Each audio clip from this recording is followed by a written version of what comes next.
Gimana bisa pengangguran yang cuma lulusan SMA nggak punya tempat tinggal sampai pernah jadi gelandangan, tapi masa depannya sukses bikin perusahaan keuangan sendiri, padahal dia berjuang dari nol dan nggak punya orang dalam alias ordal. Ini bukan kisah fiksi, tapi ini kisah nyata dari seorang pialang saham terkenal. Namanya Chris Gardner. Dari yang cuma bisa tidur di stasiun kereta, sampai namanya sekarang jadi terkenal di dunia keuangan. Inilah kisah nyata seorang ayah yang menolak menyerah, bahkan ketika hidup udah merampas segalanya. The Pursuit of Happiness, film yang bakal bikin lo berhenti mengeluh dan mulai bertindak.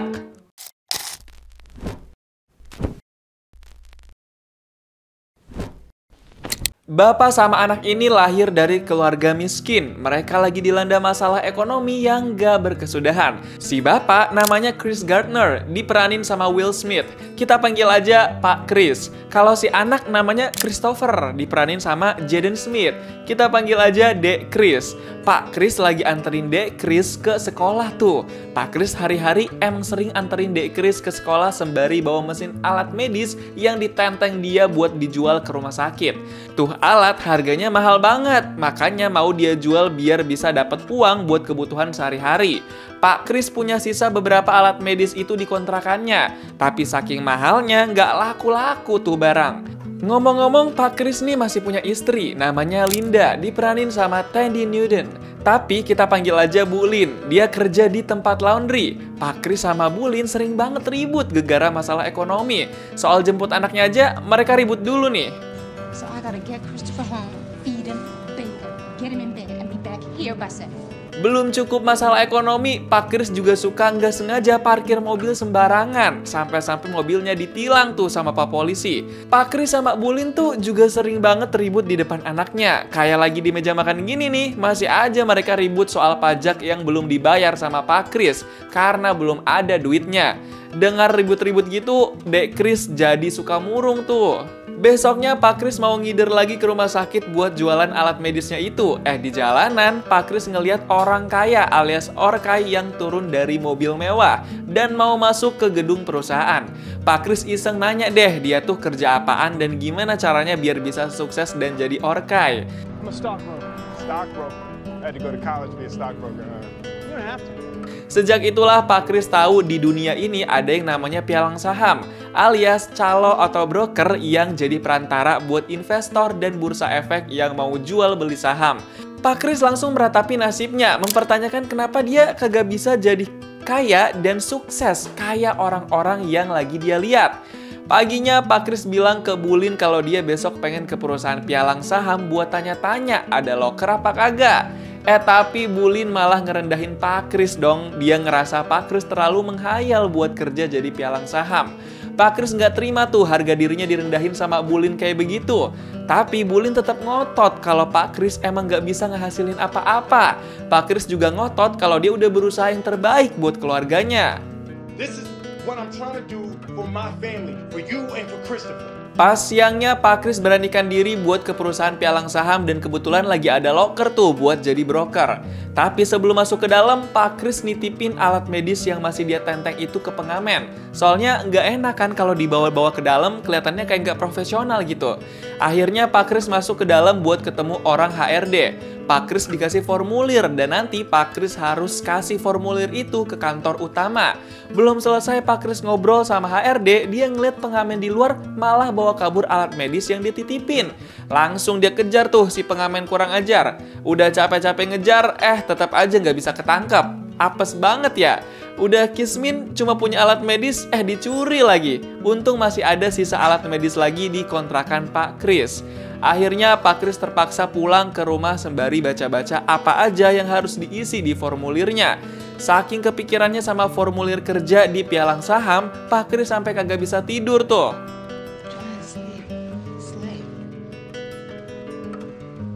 Emang banyak banget dah beban pikirannya Pak Chris. Besok paginya Pak Chris nganter Bu Lin ke tempat laundry sekaligus nganter Dek Chris ke sekolah. Dan kayak biasa sembari bawa alat medis buat dijual.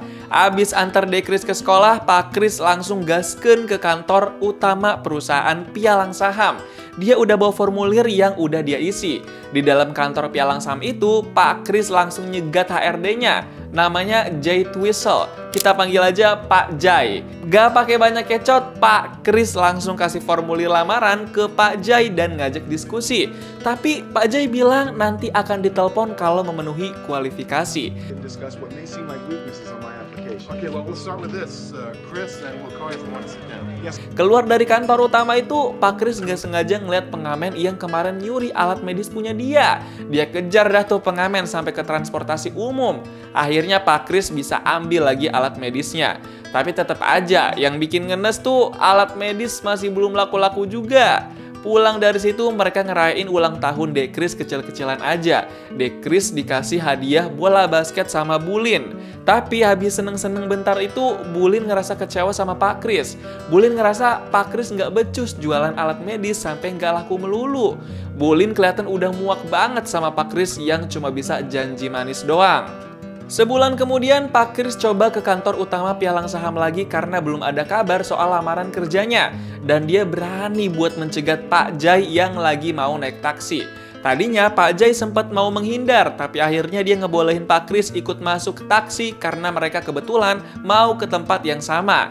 Di dalam taksi, Pak Kris ceritain panjang kali lebar tentang pengalaman kerja dia sebelumnya. Tapi bukannya dengerin, Pak Jay malah asik main Rubik. Terus dia bilang main Rubik itu susah. Si Pak Kris bilang kalau dia bisa main Rubik. Pak Jay kasih deh tuh Rubik ke Pak Kris walaupun sempat ngeraguin permainan Pak Kris. Tapi pas Pak Kris berhasil main Rubik, Pak Jay langsung shock. Ternyata Pak Kris bisa sejago itu main Rubik. Tapi ternyata soal lamaran pekerjaan masih juga belum dibahas. Pak Jay malah langsung pamit tuh. Good job. Goodbye. I'll see you soon.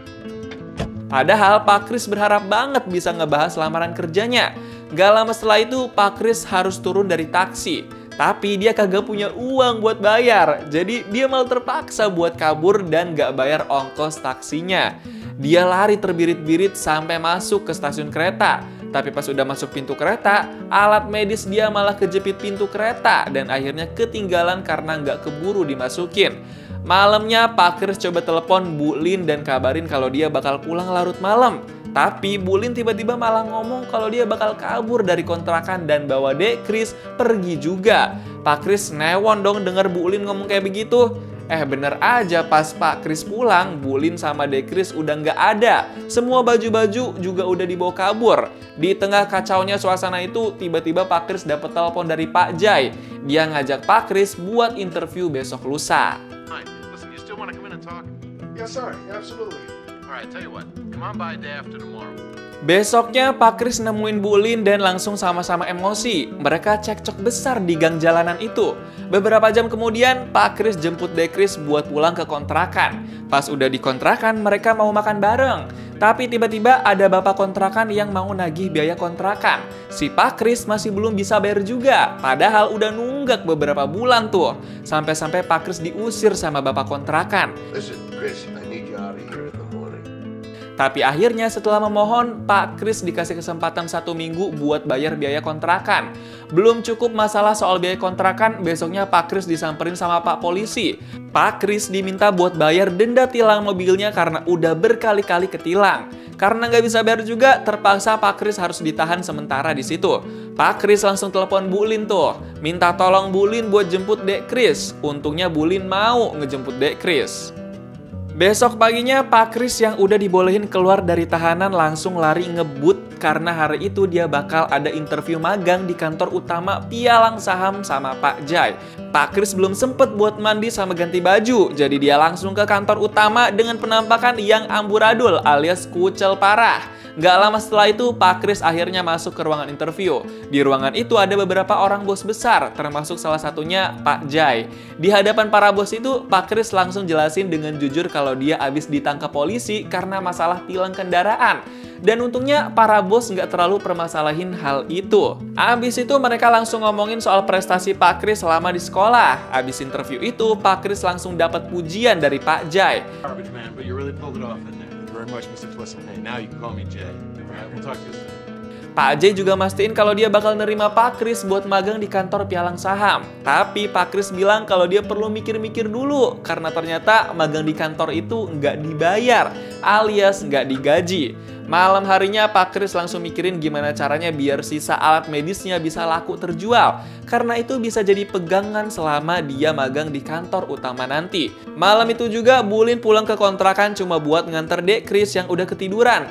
Bulin bilang kalau dia bakal ke kota lain buat kerja di restoran karena gajinya lebih layak. Pak Chris juga cerita kalau dia bakal magang di kantor pialang saham. Tapi lagi-lagi Bulin malah ngerendahin usaha Pak Chris.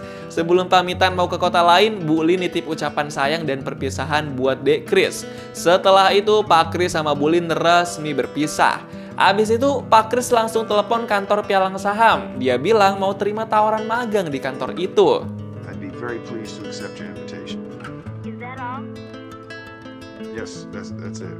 Setelah fix terima tawaran magang, Pak Chris sama Dek Chris langsung pindah kontrakan supaya makin deket sama kantor dan biayanya lebih murah.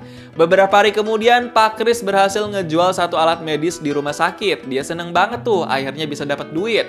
Besoknya, Pak Chris udah mulai magang di kantor pialang saham. Hari itu adalah hari pertamanya dia magang. Pak Chris langsung serius banget tuh merhatiin apa yang bakal jadi kerjaan dia. Dia kelihatan seneng banget bisa super sibuk ke depannya. Selama di kantor itu, Pak Chris kelihatan termotivasi banget buat jadi yang terbaik. Hari kedua magang, Pak Chris datang lebih awal. Dia udah semangat banget buat belajar ilmu apapun yang bakal dia dapat. Pak Chris udah mulai kerja ngehubungin calon investor dan klien yang mau jual saham. Tapi nggak cuma itu, karena Pak Chris cuma magang, jadi sering banget disuruh-suruh sama atasan. Give me a donut. Chris? Yes, sir. Feeling underrated and unappreciated. Disuruh beli makanan lah, beli kopi lah, pokoknya kayak jadi merasa kagak berharga gitu Pak Chris. Dan kalau nggak di kerjaan, hidupnya cuma untuk anak, antar Dek Chris dan jemput Dek Chris. Hari-hari magang selanjutnya, Pak Chris jadi workaholic banget. Dia terobsesi buat kejar target supaya punya kesempatan buat kerja jadi karyawan tetap di kantor pialang saham itu. Sebelum-sebelumnya, Pak Chris susah banget dapat klien. Sampai akhirnya ada satu klien yang mau ketemu nih. 20 minutes, absolutely. Just had someone cancel. Come now. Give you 2 minutes before the 49ers. Pak Chris langsung gercep mau temuin klien itu, tapi ada aja nih halangannya. Pak Chris malah disuruh atasannya buat parkirin mobil dia dulu. Padahal waktunya udah mepet banget buat ketemu sama klien itu. Sampai akhirnya Pak Chris pakai aja dah tuh mobil atasan buat ketemu klien. Dia juga sampai lari-larian karena jalanan macet banget. Tapi pas udah sampai kantornya si klien, ternyata Pak Chris udah telat. Kliennya udah nggak ada di kantor. Yang ada dia malah kena apes lagi. Pas sampai mobil atasannya, Pak Chris malah dapat surat tilang gara-gara parkir sembarangan. Besoknya Pak Chris bertekad buat datengin rumah kliennya yang belum sempat ditemuin kemarin. Pak Chris langsung minta maaf karena terlambat dan gak sempat nemuin kliennya. Pak Chris sih alasannya dia cuma sekalian lewat aja karena mau nonton pertandingan. Padahal itu semua cuma sepak-sepik aja. Karena sepak-sepik itu, Pak Chris sama Dek Chris malah diajak klien itu buat nonton pertandingan bareng. Dikasih tumpangan mobil lagi. Gak cuma nonton pertandingan olahraga aja, tapi Pak Chris juga berkesempatan buat ngomongin soal saham dan manajemen keuangan ke kliennya itu. Dan habis itu, Pak Chris jadi punya kenalan baru teman-teman Orkai kayak kliennya. Bisa dibilang rejeki sih ini. 4 bulan kemudian, Pak Chris udah berhasil jualan beberapa alat medisnya dia. Kerjaannya juga udah membaik. Tapi tiba-tiba dia dibikin shock lagi kalau uang di rekening banknya harus diambil paksa sama pemerintah. Karena Pak Chris belum bayar-bayar pajak. Listen, that's all the money that I have. You cannot go into my bank account. Gegara duit di bank diambil buat bayar pajak, Pak Chris langsung kere. Duitnya menipis banget. Belum lagi dia juga udah ditagih buat bayar biaya kontrakan.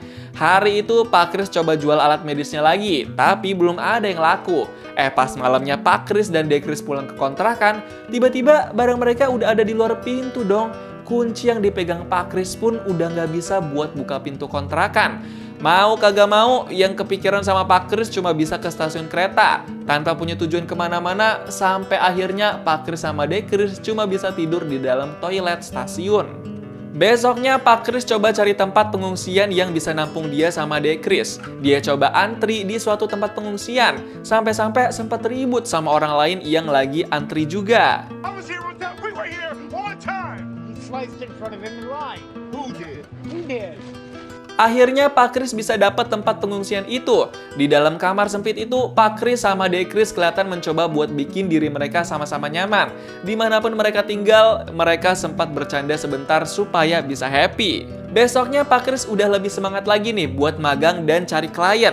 Dia ketemu beberapa klien yang potensial banget. Gak cuma itu, Pak Chris sama Dek Chris juga pindah tempat pengungsian berkali-kali. Pak Chris juga sempat ke gereja buat berdoa sama Tuhan. Beberapa hari kemudian, Pak Chris melakukan tes sebagai salah satu proses kalau mau lanjut kerja di kantor pialang saham itu. Pak Chris pede banget ngerjain soalnya, dia selesai paling awal. Tapi setelah itu, Pak Chris tetap harus cari tempat pengungsian lagi buat dia sama Dek Chris. Tempat pengungsian makin lama makin cepet banget penuh orang. Dan malam itu terpaksa mereka tidur di kereta tanpa tujuan kemanapun.